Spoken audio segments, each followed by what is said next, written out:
Let me ask you this question, Jacob. About, in the realm of science that we've been talking about and evidences that support the Scripture, what is irreducible complexity, and how is that an evidence that backs up Scripture?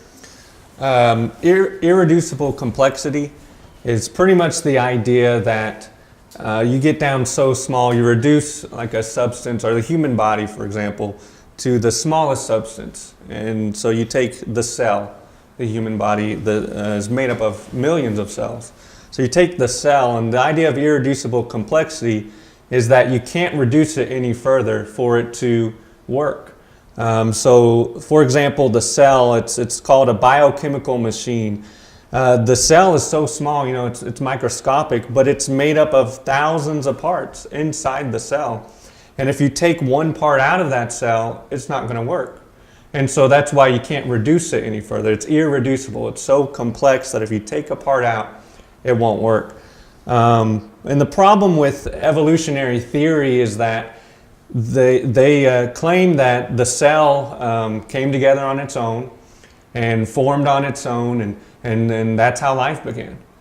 From something non-living to something living, the cells were formed on their own.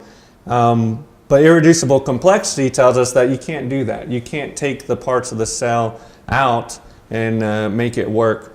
In order for it to work, the thousands of parts of the cell would have to come together all at once, and then all of a sudden say, okay, let's start working together.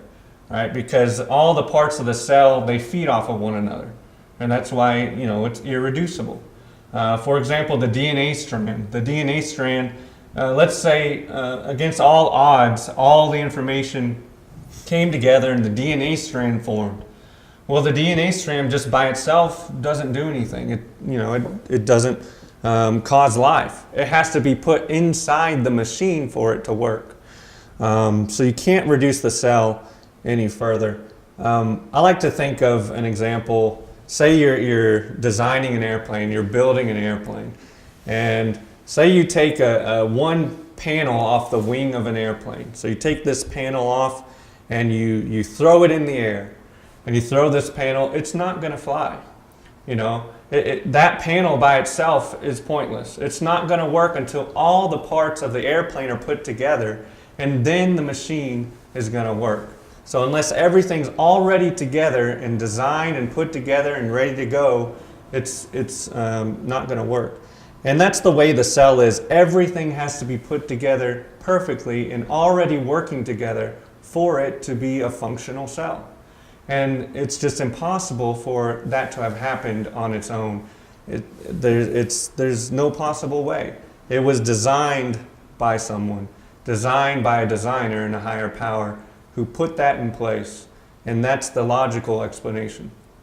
Because, for all those pieces to come together at once is contrary to what natural selection teaches happens through generations and small changes and keeping genes that are helpful and removing those that aren't.